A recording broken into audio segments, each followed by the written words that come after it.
The letter was sitting on the kitchen counter when I got back from my morning walk. Plain white envelope, insurance company logo in the top left corner. I almost walked past it. I don't know why I opened it first. I get a lot of mail I don't open for days. But something made me stop, set down my coffee, and tear the envelope open right there, standing at the counter in my boots. It was a notification. A beneficiary change request had been submitted on my life insurance policy. $400,000, the one I had carried for 20 years. Beverly's name had been on it for most of that time. After she passed, I updated it to Danny. The new beneficiary listed on the request was Lorraine Holt. The signature on the authorization form was my son's. I read it twice. Then I sat down at the kitchen table and read it again. Danny hadn't mentioned this to me. Not once. And I knew my son, if he had decided to update his father's life insurance paperwork before his wedding, he would have said something. He would have brought it up the way he brought everything up directly without much preamble. That was just who he was. He didn't do things sideways. I called him that evening, kept it easy, asked about the rehearsal dinner planning, asked how the venue walkthrough had gone, asked about his week. We talked for 20 minutes. At no point did he mention any insurance paperwork. I did not sleep that night. My name is Philip Nolan. I'm 63 years old. I spent 35 years running a construction business in Hill Country, Texas. Built it from the ground up starting in my late 20s, sold it 4 years ago, and now I live on the property my late wife Beverly and I put together outside of Austin. Beverly passed 3 years ago, pancreatic cancer, fast and brutal, and nothing about it was the way you imagine those things going when they're still theoretical. Before she died, she asked me to do 2 things: stop working 7 days a week and pay attention to Danny, not in a way that kept him small. She was clear about that. She meant the other kind of paying attention, the kind where you notice when something doesn't add up, where you stay awake even when it would be easier not to. I hadn't always been good at the second one, but I was trying. Danny met Lorraine at a work event in Austin about 16 months before the wedding date they eventually set. He called me 2 days after that event, and I could hear something different in his voice before he said a word. He was 32. He'd been careful with his heart for a few years after a relationship that ended badly. Lorraine was 34. Worked as an independent financial consultant. Grew up in Nevada. She was calm, he told me, smart, asked good questions and actually listened to the answers. The first time I met her was at a dinner Danny organized at a restaurant in Austin about 2 months into their relationship. She was poised, well-dressed without being flashy, and she had a way of making whoever she was talking to feel like the center of the room. She asked about my business background with what seemed like real interest. She was attentive to Danny in a way that looked completely natural. I drove home that night and sat in Beverly's old reading chair for a long time. Something felt like a performance. That's the only way I can put it. Nothing she said was wrong. Nothing she did was wrong. But there was a quality to her attention that reminded me of someone running a script rather than actually talking to you. I've sat across from a lot of people in 35 years of business. You develop a feel for when someone is really there and when they're executing. I told myself I was being difficult. Beverly would have said the same. I kept the feeling to myself. They dated for 14 months before he proposed. She called me from a restaurant parking lot in Austin after it happened, and I told her I was glad for her. That part was true. I wanted very much for it to be completely true. The engagement party at Danny's place was 6 weeks after the proposal. Lorraine had organized most of it. She was good at that kind of thing. Details, logistics, making everything look effortless. Garrett was there that night. Her older brother, 38 years old, broad-shouldered, the kind of easy confidence that comes from knowing how to work a room. He introduced himself as a real estate investor. We shook hands. He asked good questions about the Hill Country property market. I answered them. I drove home and sat in that chair again. Then the letter arrived. I spent that sleepless night going over it the way I used to go over contracts when something felt off. The signature on the authorization form had Danny's name on it. But I had seen Danny's signature on enough things over the years. His checks, documents he'd asked me to look over, birthday cards. This one had the right general shape, but something in the flow of it was slightly off. Too careful. When someone signs their own name, they don't think about it. They just sign. This looked like someone thinking about it. The next morning I called Judith Crane. Judith had handled our family's legal work for 15 years. Trust documents, the property restructuring after Beverly passed, all of it. I'd first brought her in when I was reorganizing the business holdings, and she had been the one to set up the revocable living trust after Beverly died. The trust covered the Hill Country property, 2 commercial buildings in San Antonio, and the investment portfolio Beverly had built over 2 decades with the kind of patience I never quite had for that side of things. I laid out what I'd found in about 4 minutes. Judith listened without interrupting. Then she was quiet for a moment.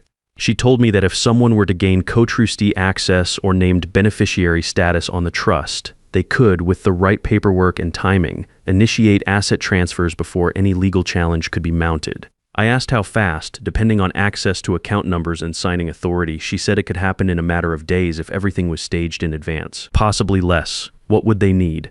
A marriage certificate, Danny's signature on the modification paperwork, and access to the trust documents themselves, which would include all the account numbers. She paused and then said that those documents were kept in the filing cabinet in my home office, which Lorraine had been in more than once when she and Danny visited. I thanked Judith and told her I'd call back soon. Then I called Norman Aldridge. I'd met Norman 8 years earlier during a fraud investigation connected to a commercial insurance case I was involved in. He'd since built his own practice in the Austin area. He was methodical and he didn't speculate. He told you what he found and nothing else. That's the only kind of person worth hiring for something like this. I told him I needed a full background check on Lorraine Holt, 34, independent financial consultant originally from Nevada, and on her brother Garrett Holt, 38. I gave him the details Danny had shared with me over 14 months. I asked how long it would take. He said he could have the surface work done in 4 days and anything deeper by day 6 or 7. I said 4 days was fine and to call me the moment he had something. Those 4 days were among the harder ones I've had in recent memory. Lorraine came to dinner twice that week. I passed her the bread. I asked about her family. I told a story about a job site from years back that always got a laugh, and she laughed at the right moment. She never once looked at me like anything had shifted. She was relaxed and warm and completely at ease sitting at the kitchen table where I had read that letter 4 days earlier. That more than anything confirmed what I already believed. I also spent those 4 days thinking about why I hadn't told Danny yet. That part deserves an honest answer. The reason I waited was not because I doubted what I'd found. The signature was wrong and the request had been made without Danny's knowledge. That part I was sure of. The reason I waited was because the moment I told Danny, I lost control of what happened next. Danny was a straight line kind of person. If I told him on Tuesday, by Wednesday he would have confronted Lorraine. And if Lorraine and Garrett knew the plan had been discovered, they would disappear. No charges, no accountability, no closure for anyone they'd done this to before. I needed to know more before I moved. And I needed Danny to behave normally for a little longer, which he could only do if he didn't know. That was the hardest decision I made in this whole situation. I've thought about it many times since. I still believe it was the right call, but it was not a comfortable one. Norman called on the 4th day. Lorraine's background was clean on the surface, LinkedIn profile, business registration, a couple of client testimonials, everything a careful person would put in place over a few years of preparation. Garrett was different. There was a civil lawsuit in Nevada from 6 years ago. A former business partner had alleged that Garrett misrepresented financial documents to gain access to a joint account and then liquidated it. The case settled out of court, amounts sealed, but the documentation existed and Norman had a source who had seen the original filing. There was also a Delaware registered LLC, shell company, no visible business activity, no website, no employees. Garrett was listed as the managing member. Lorraine was a secondary signatory. Money had moved through the account in the past 3 years. Norman had the transfer records. And then there was a name that stopped me cold. Howard Greer, 61 years old, living in Nevada.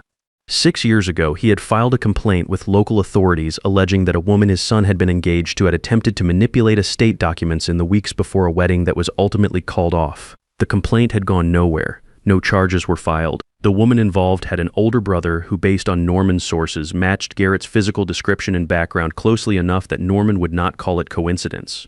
Howard Greer had spent 6 years believing no one would ever take his complaint seriously.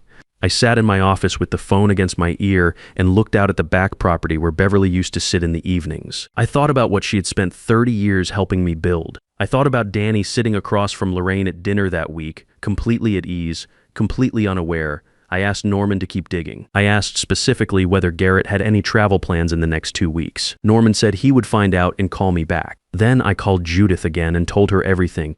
Judith listened to everything without interrupting. When I finished, she was quiet for a long time. Then she said things I won't repeat in full because she is a composed professional and she was not composed. When she was done, she told me she had a contact at the FBI's Financial Crimes Unit and that the documentation Norman had assembled was likely sufficient to open a formal investigation.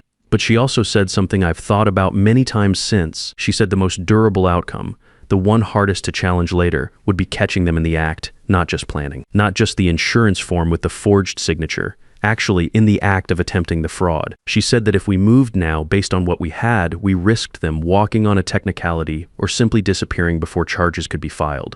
I told her to make the call to her FBI contact. I told her I would handle the rest. Norman called back the following evening. Garrett Holt had booked a room at the boutique hotel in Austin where we were holding the rehearsal dinner. He was registered under a guest name I didn't recognize. Lorraine had added him to the event coordination list through the wedding planner, listed as a legal consultant reviewing the venue contract. He was not reviewing any venue contract. The rehearsal dinner was 9 days away. I sat with that information for about an hour. Then I called Danny. I told him I needed to see him in person. I told him to come to the Hill Country property the next morning and not to mention the visit to Lorraine. I said I had some paperwork from the estate I needed to go over with him. That was true enough to say without lying. He arrived at 8 in the morning. We sat at the kitchen table with coffee and I told him everything. All of it. The insurance letter, the forged signature, Norman's findings, the LLC, Howard Greer. Garrett's hotel booking. Danny sat across from me without speaking for a long time after I finished. Then he said, very quietly, "How long have you known?" I told him 10 days. He nodded slowly. He didn't look angry at me for waiting. He understood why I'd done it. Or if he was angry, he set it aside because he could see the bigger picture clearly enough. That told me something about who my son had become. What he looked was hollowed out. 16 months. He'd spent 16 months building something he believed was real. He'd proposed. He'd planned a wedding. He'd introduced her to everyone he cared about, and the whole time she had been running a calculation. I didn't try to fill the silence. There wasn't anything to say that was going to help in that moment. After a while, he asked me what I needed him to do. I told him I needed him to go home and act normally. Keep responding to Lorraine's messages the way he always had. Keep showing up to the pre-wedding events. Give no indication that anything had changed. I told him it was a lot to ask. He said he understood. He stood up to leave and then stopped at the door. He asked me if I thought she had ever felt anything real. I told him I didn't know. I told him it was possible to be very good at something and still feel nothing while you're doing it. And I told him that question was going to matter a lot less in a few days than it felt like it mattered right now. He left. I watched his truck pull out of the driveway and I sat back down at the kitchen table. That was the second hardest moment of the whole situation. Not the rehearsal dinner, not the hotel room. That morning, watching Danny drive away carrying something heavy that I had put on him and could not take back. The next 8 days moved the way those kinds of days do, slow in the middle and then suddenly fast. I met with Judith and her FBI contact, Special Agent Sandra Merritt, at a nondescript office in downtown Austin 3 days before the rehearsal dinner. Agent Merritt was composed and methodical. She went through Norman's documentation piece by piece, the forged signature on the insurance form, the LLC transfer records, the connection to Howard Greer's 6-year-old complaint in Nevada, the pattern across multiple targets. She told me they had enough to open a formal investigation and enough to justify intervention at the rehearsal dinner if Garrett and Lorraine could be caught in possession of the trust modification documents. She asked if I could confirm Garrett would have those documents with him at the hotel. I told her about the folder. Norman had found through his sources that Lorraine had been in communication with a document preparation service in Nevada 2 weeks earlier. The trust modification paperwork, with Danny's name pre-filled on the signature lines, had been prepared and sent to Garrett. He would have it at the hotel. Agent Merritt said she would be there. I asked Norman to get me a small digital recorder, the kind that fits in a jacket pocket and runs for several hours on a single charge. He dropped it off the following day. The rehearsal dinner was on a Friday evening at the boutique hotel in Austin, private dining room overlooking Lake Travis. Danny had put real care into the night. 40 guests, immediate family, and close friends, the kind of event that under any other circumstances would have been a good night. He made a toast to Lorraine that was warm and specific and completely genuine. I watched her face while he spoke. She looked moved. She was very good at looking moved. At 8:40, I watched Garrett excuse himself from the bar area where he'd been standing with a drink, making easy conversation with people he had just met and would never see again. He walked toward the elevator bank. I gave it 3 minutes. Then I excused myself, mentioned my back, and followed. Norman had confirmed Garrett was in room 214. I took the stairs, not the elevator. The recorder was already running in my jacket pocket. The second-floor hallway was quiet. I walked slowly, and when I got close enough to room 214, I could hear 2 voices clearly through the door. Garrett's first, he was reading from something. He said Lorraine's name, then said page 4 needs his initials and page 7 needs the full signature. He said if both were in before Sunday evening, the transfer request could go in Monday morning when the banks opened. He said the investment account alone was worth moving fast. The property transfers would take longer, but those were secondary. Get the liquid assets out first and be gone before anyone had time to respond. Then Lorraine said, "What about Philip?" And Garrett said, "He doesn't have signing authority anymore. The trust restructured when Danny hit 30. Philip's name isn't on anything. Even if he figures it out after the wedding, there's nothing he can do legally until after the money moves. By then, we're in Portugal." Lorraine said, "And Danny won't question the transfer." Garrett said, "Newlyweds don't read statements for the first 6 months. We'll be long gone." I stood in that hallway and felt something settle in my chest. Not rage. Something quieter than rage and a lot more durable. I had built that trust over 30 years. Beverly had managed that investment portfolio with the kind of patience and discipline that I had never fully matched. And these two people were standing in a hotel room 11 days before my son's wedding talking about it like a transaction to be cleared before checkout. I sent a text to Norman. 2 words, "Come up." Then I sent one to Danny. "Room 214. Now don't say anything to anyone." I waited. I could hear Garrett still talking inside, something about account routing. I kept my breathing even and my back to the wall beside the door. Danny appeared at the end of the hallway 90 seconds later. He had told Carol he needed some air. His face was completely still. I had asked him to hold it together for 10 days and he had. He was still holding it. I pointed at the door of room 214. He nodded. We stood there together and listened. Garrett was going through a checklist. Lorraine was asking about timing on the insurance policy redirect. Garrett said that one was already processed on their end, just needed the wedding to go through to make it clean. He said once the marriage certificate was filed, everything else was a formality. Danny's hand found my arm. He held it tight. I didn't look at his face because I didn't want him to have to hold himself together for my benefit. He was doing that on his own already. When Garrett stopped talking, I knocked. 4 seconds of silence, then the door opened and Garrett stood there. He had never met me in person. He looked at me the way someone looks at an unexpected variable, working out what it meant. Then he saw Danny standing behind me. Then Lorraine appeared at Garrett's shoulder and she saw my face and she understood immediately. Not everything, but enough. I said, "I know your name. I know about the LLC in Delaware. I know about the civil suit in Nevada 6 years ago. I know about Howard Greer. And I know what's in that folder on the desk behind you. So does the FBI." Garrett's expression shifted through about 4 different calculations in the space of 2 seconds. He settled on a version of confusion, which was the wrong choice given that I had just told him exactly what I knew. Lorraine said nothing. That was the smarter move. Danny stepped forward and looked past both of them at the desk near the window. There was a folder sitting open. He could see his own name printed on the top page. He stood there looking at it for a moment, his name, pre-printed, on documents he had never seen and never signed. A signature line waiting on page 7 for a wedding that was now 11 days away. I watched him look at that folder and I watched something shift in him, not break, shift. The way something shifts in a person when they stop hoping they misunderstood and accept what is actually in front of them. Norman came around the corner of the hallway with Agent Sandra Merritt and her colleague from the Financial Crimes Unit. Agent Merritt identified herself. She was calm and professional. She told Garrett and Lorraine they were being detained for questioning in connection with an investigation into alleged financial fraud and forgery. She read them their rights in the flat, even tone of someone who has done this many times before. Garrett said something about lawyers.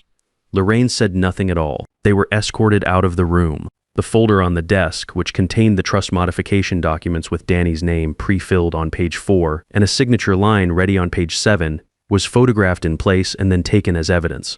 The insurance change request documentation Norman had assembled was handed over to Agent Merritt's colleague. I stood in the doorway of that hotel room after they were gone. The lake was visible through the window, dark now, a few lights from the far shore reflecting on the water. Then I went back downstairs with my son.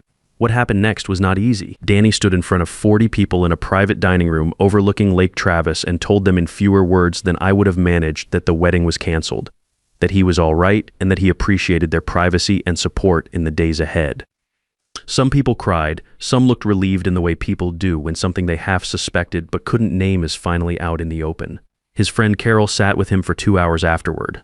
I was glad for that. I took a walk along the lake shore by myself around 10 o'clock. It was a cool night for early October, the kind that reminds you summer doesn't last. I thought about Beverly. I thought about the way she used to sit out back at the Hill Country property in the evenings, very still, watching the light go off the hills. The FBI investigation moved forward over the following months. I won't detail all of it because some parts are still ongoing, but the core of what Norman and Judith had assembled held up. Garrett and Lorraine were formally charged in connection with the forged insurance document, the trust modification attempt, and the prior situation in Nevada, which investigators were able to reopen with the new evidence we provided. Judith handled everything on our end with the kind of steady professionalism that makes you understand why you pay a good lawyer to be in your corner for 15 years before you ever actually need them. About 3 months after the rehearsal dinner, I got a call from Howard Greer. He had found my number through his own attorney, who had been in contact with the FBI team handling the case. Howard was 61 years old and had spent 6 years believing that the complaint he filed had disappeared into a drawer somewhere and that nobody was ever going to do anything about it. He called to say thank you. That call was harder to get through than I expected. I'm not a man who gets emotional easily. 35 years of running a business will put a certain kind of casing around you. But there was something in Howard's voice, the particular sound of a person who had been carrying something for a long time and had finally been able to set it down. That got to me. We talked for about 20 minutes. I told him I was glad it had come around. He said he was too. Danny took some time. He stayed in Austin, kept working, but I could hear the flatness in his voice for the first few months when we talked on the phone. He came out to the Hill Country property most weekends. We'd sit out back after dinner in the old chairs Beverly used to love and talk about whatever came up. Sometimes the situation, mostly other things. The construction project he was managing, a trip he was thinking about, the neighbor's dog that kept getting into my garden. About 4 months in, he asked me how I had stayed calm through all of it. Through the dinners, through watching her at the table, through the whole 10 days of knowing and saying nothing. I thought about that for a moment. I told him it wasn't exactly calm. I told him it was more that I had learned a long time ago from 35 years of negotiating contracts and working through problems, that showing your hand early almost never ends well. You gather what you need, you get the right people in place, and then you move when the moment is right and not before. He was quiet for a bit. Then he said, she was good at it. She was. I told him that directly. I didn't soften it or qualify it. 16 months is a long time, and she had been consistent and convincing for every single one of them. The fact that she fooled him did not mean he was naive. It meant she was skilled at something that most people never encounter in their lives and therefore have no reference point for recognizing. He nodded at that. It seemed to help. I told him what I actually believed, which was that the part of him that had noticed something over those 16 months, the small hesitations he had mentioned to me once or twice without ever following through on them, that part had been working correctly. He just hadn't had enough information yet to know what it was pointing at. That's usually how it goes. The feeling shows up before the evidence does. About 6 months after the canceled wedding, Danny called me on a Tuesday evening. He had been back at full speed for a couple of months. He told me he had started running again, something he had let go during the relationship. He told me he was thinking about a fishing trip up near Fredericksburg. And then, carefully, he told me he had met someone, not in a way that was anything serious yet. Just in a way where the possibility of something serious didn't seem out of reach anymore. Tell me about her, I said he did. He described her the way you describe someone when you're actually paying attention to them rather than just being dazzled. Specific things. The way she talked about her work, the way she had told him on their second meeting about a project that had gone badly wrong and what she had done about it. He was watching. I could hear it in every sentence. That's good, I told him. Keep watching. I know, he said. I will. After we hung up, I walked out to the back property and stood where Beverly used to sit. The hill country in April is already warm, the cedar and live oak filling back in, the hills going green again after the dry months. I thought about what Beverly had asked me to do. Pay attention to Danny. Not the kind of attention that keeps a grown man small. The other kind. I thought about Howard Greer, who had done everything right and still waited 6 years to be heard. I thought about the folder on that desk in room 214, with my son's name already printed on the page. If you are reading this and you have someone you love moving toward a commitment that doesn't sit right with you, I want to say something plainly. That feeling is information. The quiet sense that something doesn't add up is worth one phone call, not an accusation, not a confrontation. Just one call to someone who knows how to look. You don't need to be certain, you just need to be paying attention. The people who do this for a living count on the people around their targets, staying polite and staying quiet. The best thing you can do is refuse to do either. Your instincts are not paranoia. They are the part of you that has been watching longer than your conscious mind has. Trust them early enough to act on them. I almost didn't. I won't make that mistake again.